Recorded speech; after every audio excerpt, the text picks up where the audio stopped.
a systems engineer called Fidelis Security, and this presentation is on social networking, preventing the risks of social networking.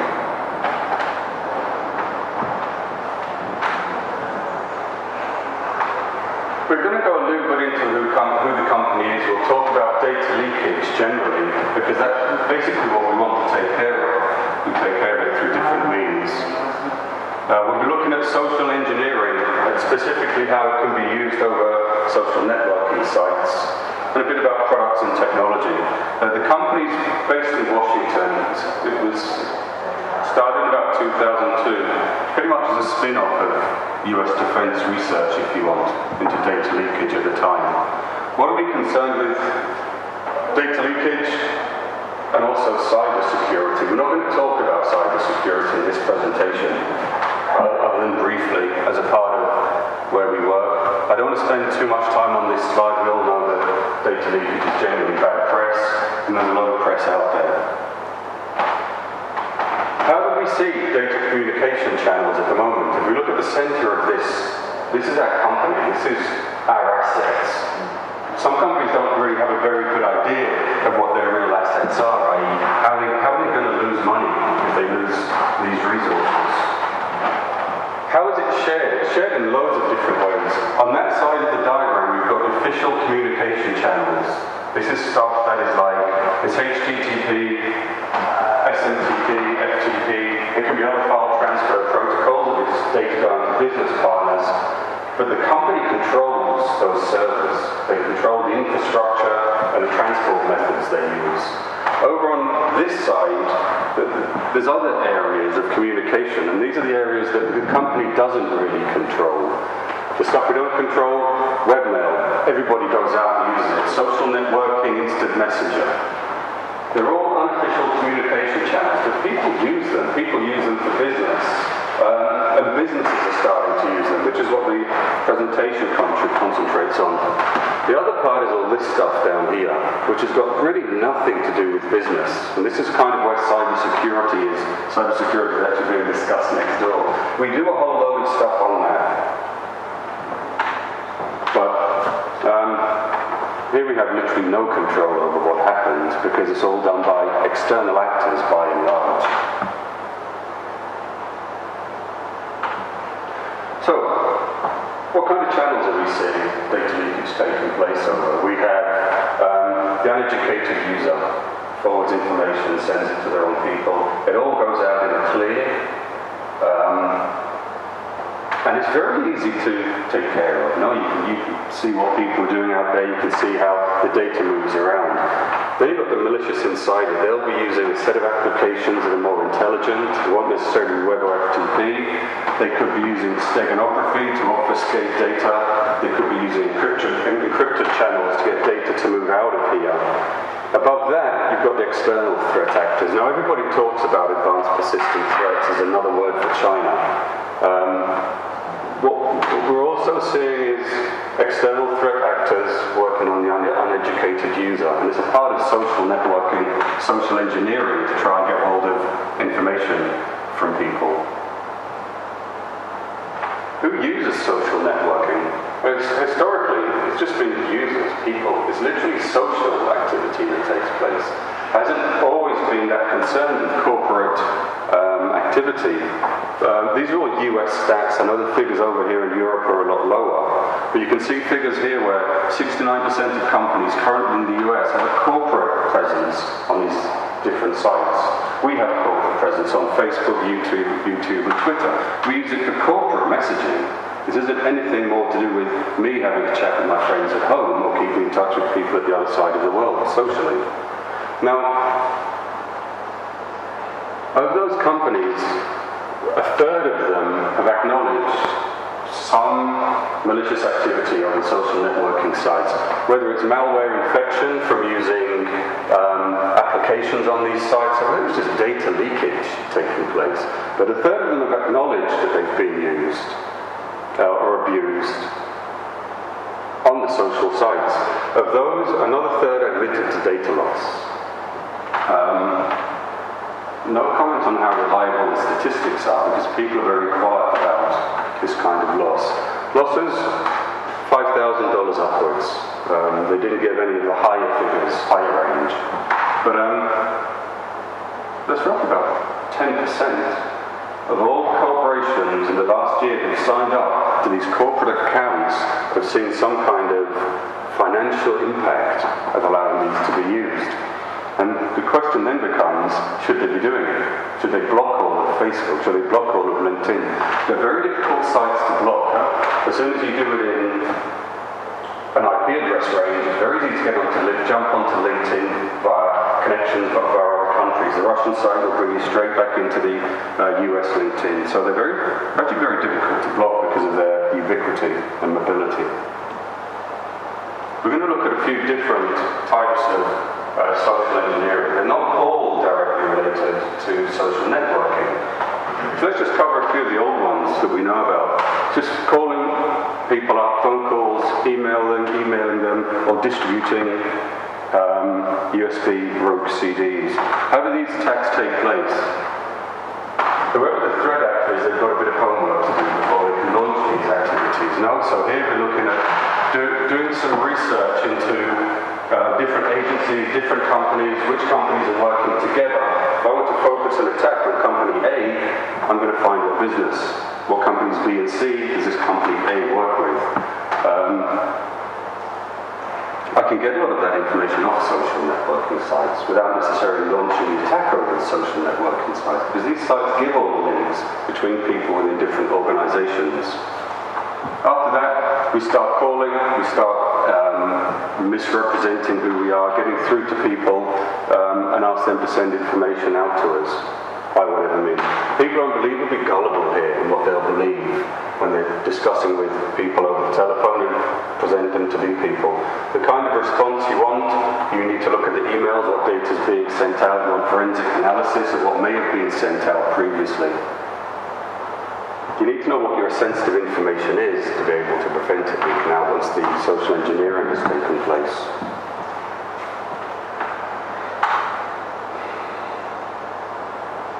Again, research has to be done by the threat actor to find out different links within different organizations. Here we're saying, looking at research contracts. There was a session earlier about purchasing malware. If you go on to some of these sites and requesting that viruses and malware be created for whatever specific company you're trying to target, then you start emailing it out. Where's the email addresses? They're all out there on the social networking sites. Email it to them, do all sorts of stuff with what you want to send to them, and then get that program installing itself and sending data back out via whatever channels are available to it. The response is to watch out for things like FTP sessions going to strange destinations, unexpected FTP transfers. If FTP is being used not necessarily to recognize parties, then action can be taken based on them. Once again, the company needs to know what information is sensitive so they can detect it being sent out.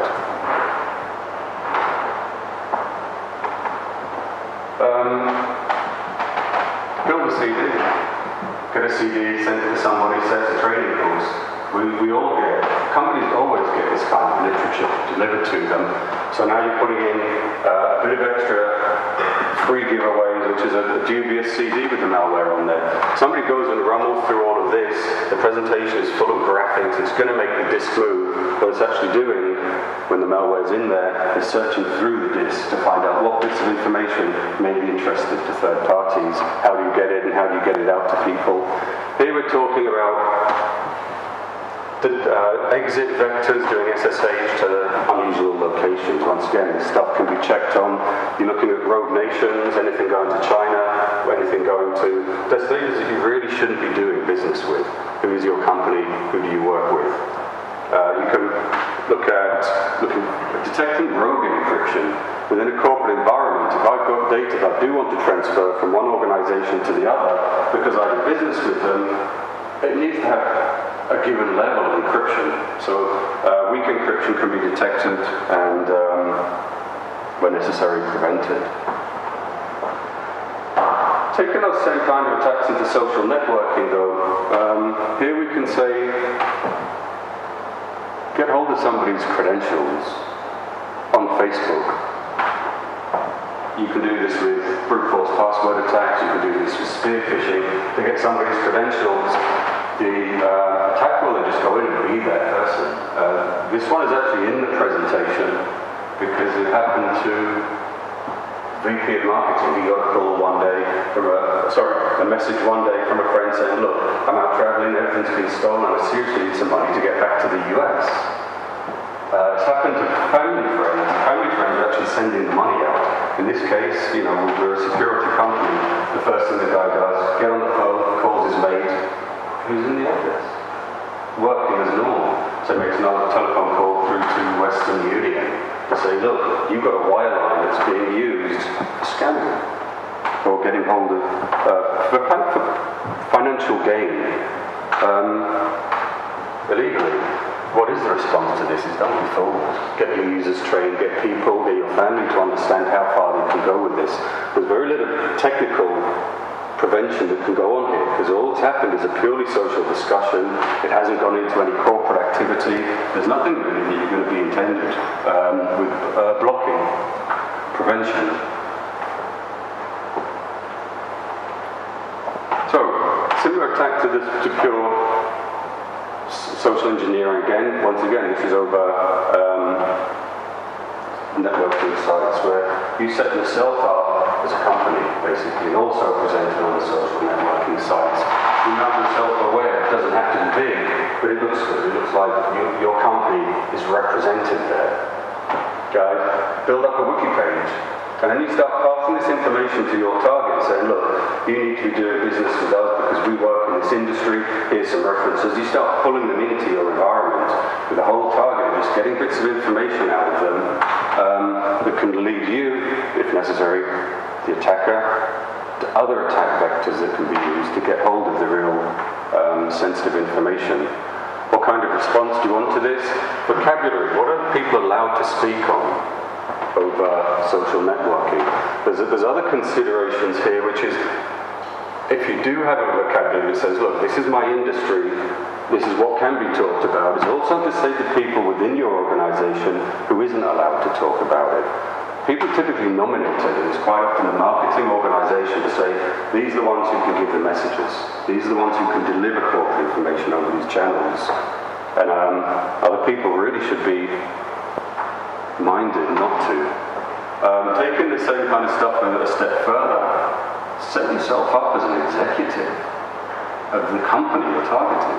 There's a whole load of execs who don't know how to use LinkedIn, they don't want to use Facebook. Their jobs typically found on the golf course rather than in social networking sites. So just set yourself up and get somebody to do a quiz. So you've got employees out on these sites and their boss gets in touch with them. I've had my boss get in touch with me, although that was the boss, to say, go and do this. It was the same kind of quiz. I did check if it was the boss, also if other people within the organisation were doing it. He just wanted to get a kind of jokey picture of the profile of his team members. So this kind of stuff is very easy to mount, it's very easy to get fooled by them. The responses, again, look at different vocabulary, look at what you're doing out to these ghost-hosted sites, if you want, to prevent users from leaking information over the unofficial channels. What kind of stuff do we do about that? We have a box that just connects up to the net, looks at all protocols, looks at all ports, pulls all the packets in, rips them apart and decides what to do about them. I'm going to go into a little bit of the technological side of it.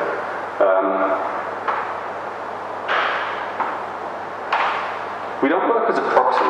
So if you looked at all the possible vectors for getting data out of an organization, you've got web that goes to proxies, you've got mail that goes to mail transfer agents. A lot of first-generation data leakage just puts ICAP servers on those to do protocol controls. We do it all at layer 2, so we see all of the packets that fly past it. We do a whole load of applications or protocols that can't even be proxied, such as SMB, database connections, etc.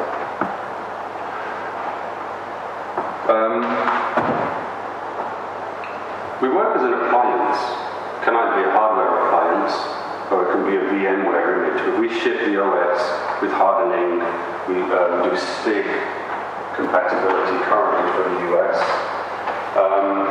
So the idea is you install this, you put it anywhere within your network, you can virtually or physically take feeds. We look at all ports, so if you've got HTTP out there, it doesn't have to go over port 80. If it's going over any other port, we'll find it. If you've got other things going over port 80, we'll find it. We'll find SSH or secure shell remote terminal sessions over different hijacked ports, for example. They're very quick to install. I think we do about 2 days to get these into the network, which kind of compares with endpoint data leakage or stuff where you have to touch the desktops. We're talking like 6 to 12 months of deployment before you can get it in there. It can block in this mode, huh? You put it in there, it can be as a bridge. It'll start just throwing packets away when it starts being violated. It'll send TCP resets as well if you just want to connect it online on a wiretap or on a mirror port. How do we view data? Perhaps to take one look at that last slide, I'm not going to go back to it. We all know what intrusion prevention is and intrusion detection. They're called IPS and IDS. We call this thing XPS, extrusion prevention. It sounds like a kind of medical condition, but it was intentional to say, look, this unit goes in the network where you would put your IPS, your IDS, either in bridge or in span ports. We look at data differently though. We don't really have signatures that look for viruses or attacks. We just rip protocols apart, we rip files apart, we rip email, instant messenger streams, anything that we could pull text out of, we take that text, and that becomes content for us. And then we let all of these protocols back, let all these algorithms loose to decide what kind of content is this. You've got a hierarchy where you've got a policy, the policy can be applied to a sensor, and policies consist of rules. Historically, we were always looking for data leaving an organization to do with data leakage. IPS is kind of looking in the other direction, it's looking for what's coming in. In penultimate release, we decided, look, it's time to stop doing that. It's time to look in both directions, because the stuff comes into an organization as well as goes out. We've got about 13, maybe 14 different algorithms that we use to categorize data, whether it's registration, keywords for vocabularies, keyword lists. We do a whole load of stuff on cyber, for example, detecting rogue ports, detecting proxy bypass and mail bypass. There's another thing that we do which is pretty unusual is unknown protocols.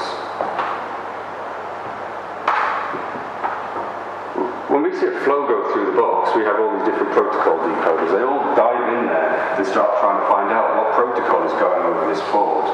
The port never defines what the protocol is as far as we're concerned. Just like a file name extension doesn't really tell you what kind of file is in there that can be renamed. Ports can be remanipulated naturally. So, at the end of all that, if none of the protocol decoders has told us what it is, we mark it here as unknown and flag it up to the management system to say, look, you've got something flying around this network and you don't know what it is, we don't know what it is, it needs to be looked at. The kind of stuff that comes out of that are strange exit vectors, remapped applications sometimes, proprietary applications where you get a lot of financial institutions will write their own protocols to do data exchange. Now, to prevent that stuff making false positives, you also do binary protocol signatures, where you make a signature, it's basically a regex, and you apply it to all the unknown protocols to say, look, if you see this, it's actually that protocol that's passing through the network, whitelisting. Locational triggers. What are the endpoints of communication? IP address or country? I mean, there's all this stuff about leakage to China. We ship a database which is just licensed that says these IP addresses are registered in these countries.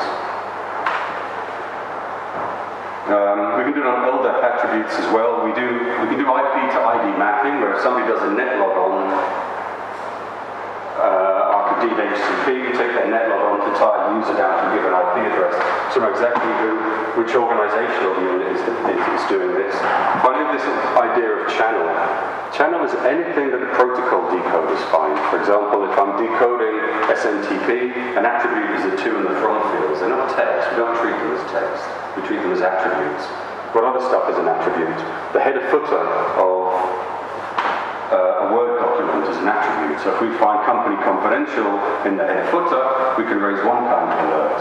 If we find company confidential in the body of an email, we may not particularly be bothered about it because it has a completely different meaning depending on where the text appears.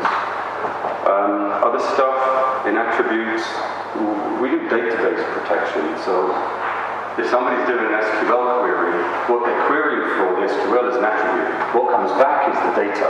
So you can control what tables people are allowed to request, and what data comes out of those tables in terms of leakage. All of these can be bunched together with and or not, making arbitrarily complex expressions to be able to look at how data is moving within an organization. Actions that you take, there's actually a couple of slides above. There's 2 main ones, which is alert and block. Blocking is where you decided a flow is a violation, you start throwing stuff in the bucket. And alert is where you take that flow, you're constantly looking for things like IP addresses, source ports, you're looking for file names, usernames. These are all the little tokens, the little attributes that we take out, we put them in a bucket. And then we let the rule logic loose to decide, based on all of these attributes, has that been violated? When that's been violated, that bucket gets passed up to the management station, and at some point later, depending on load, you actually take the flow, the enclosures, the email, TCP packets, and send the whole lot to the management station for forensics. So you can recover files that were previously passed on the network on the management station. It is possible also just to pass the bucket and not the forensics, to say, look, all I'm going to give you is the information so you can visualize the flows without having the overhead of potentially megabytes of attached data. So, to come back to social networking and stuff, a few main bullets that you need to watch out for. Employees should be told about a code of conduct. What can they use social networking for? Who can actually speak on behalf of the company? I mean, we do stuff on a social business. It's a messaging site where our users can send questions to us to get technical information.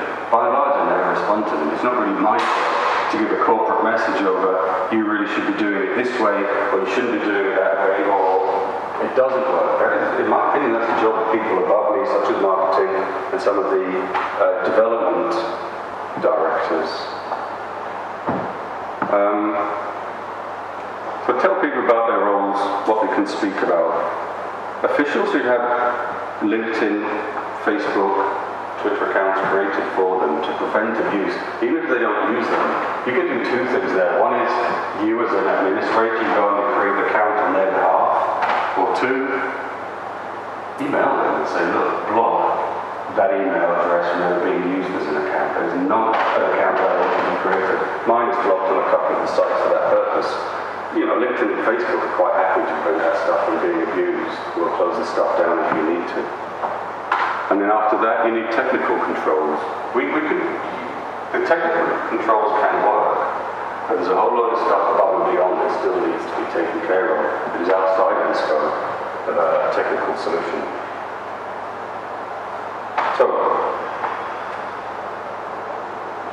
corporations are starting to use social networking very heavily in the US.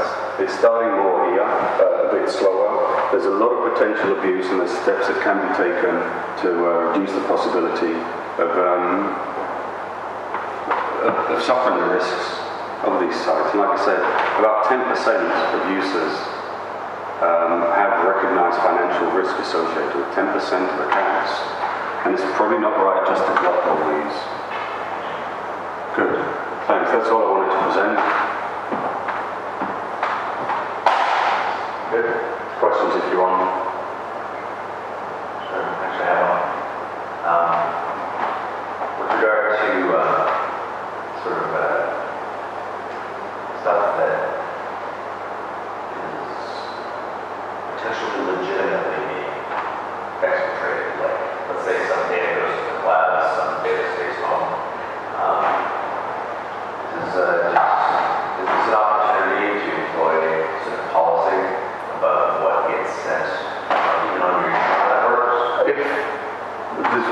companies who really know where they distribute data within their organization. I mean, we did some work with the pharmaceuticals, and they're building relationships with lots of different development laboratories and production laboratories. And they legally do want to exchange a lot of their core assets with these organizations, because they're in co-development. With this, if you've got a policy, a business practice that says, we deal with these people, we don't deal with those people, then you can build that in there to say, this is where I can and this is where I can't speak about this kind of data.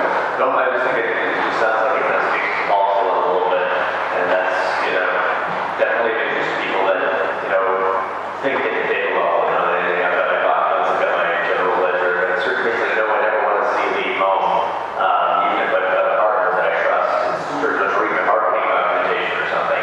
You don't necessarily want them reading everything.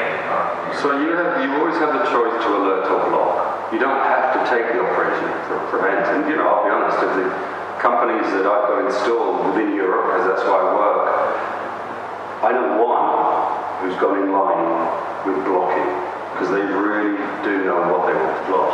Everybody else is a monitor. They want to know that the stuff has moved. But the option of blocking, give them the option. But it does give you that visibility. The other stuff I was talking about on flow mapping, where you say, forget all the forensics. You set up a policy that says, look for my core assets. My core assets could be PCI, credit cards. But for the pharmaceuticals, it was the production methods to make drugs in large volumes very purely so it can be ingested. So you build fingerprints to look for that stuff. And then you say, just send me this bucket of tokens, and you can bring up these maps to say, where do I talk development documents, production documents, and it will show you where they go legally. You can decide where they might be going illegally to build your plan of how you want to apply an eventual policy. We don't currently allow you to build the policy from that map. Well, there's wizards for tuning. Sure. We don't yet have wizards for policy creation. But this ability to visualize is quite profound. When you set a policy that says, look for drug production documents, we don't care whether it's over HTTP, SMTP, SMB, whatever. We'll just tell you everywhere it's going with these things. So it's looking way into the session, taking out the content and reporting on it.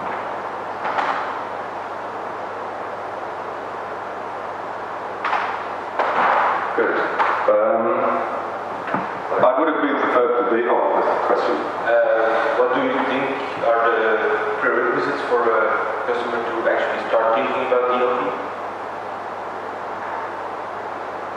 There's only really two main drivers, unfortunately. I'm not talking about the drivers. I think every company has a driver to think about DLP, but there needs to be some kind of maturity that you need to have before you can actually efficiently use DLP.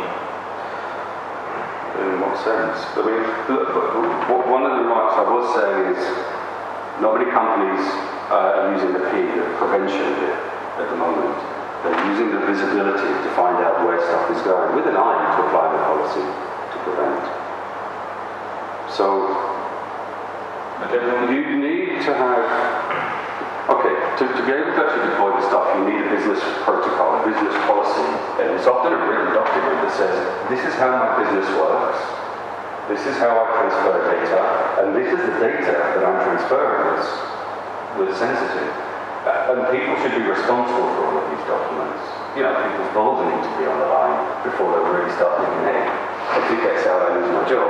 We don't really, to be quite honest, a lot of managers don't really care if it gets out of this financial loss. Hey, a lot of it is you put the head on the line.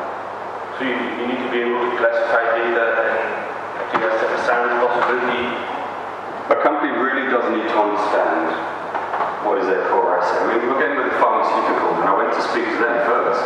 I envisaged us having to protect chemical compounds, because that's what the drugs are. And they said, man, the chemical compounds are important. They're published on the net. Everybody's researched them. It's the production.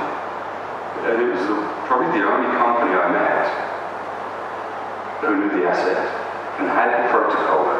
They gave their security people the business decision to say, look, you can block that if the potential financial impact is greater than this.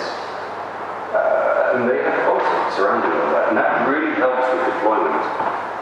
That really helps with being able to say, okay, this is what you've got, this is how we can apply a policy. Because all of the different stuff on what protocols you use, which endpoints, what encryption they use, etc., we can check all of that stuff.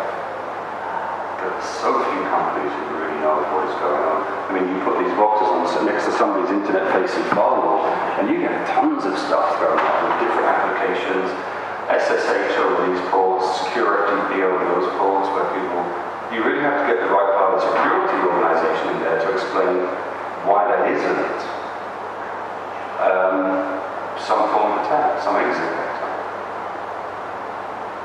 So that goes beyond 2 or 3 days you need to actually put in production. 2 or 3 days, the quickest I've done is half an hour, but that was with pre-configured policy for insurance companies. So we had a good discussion about what they wanted to see. Vehicle identification numbers with checksums, credit cards, names, addresses, household contents, that kind of stuff. What you get in those 2 days is, you give me the feed, you send it to me, and I'll start visualizing for you what data is moving outside of your organization. We'll do that fairly low priority, I'll just give you these diagrammatics of where it happens. Then with the policy you build for an organization based on their industry, you can start saying, well look, this could be sensitive, that could be sensitive. You get everything. Within 2 days you get this big picture. Then you have to decide what needs to be whitelisted, what is applications that we use to exchange data, so that you can find out the stuff that is nefarious that you want to protect against. We are doing research into behavioral along the same thing, using the information flow map. Normally when I do this, I jump onto the net and I show you what the information flow map is. It's this big diagram where data is moving.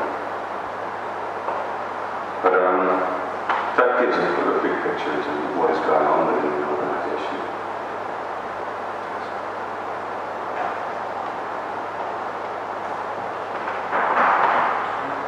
Thanks. I think I was just saying to close up that the cyber security being presented through there, and that's actually where I would prefer to be presenting here.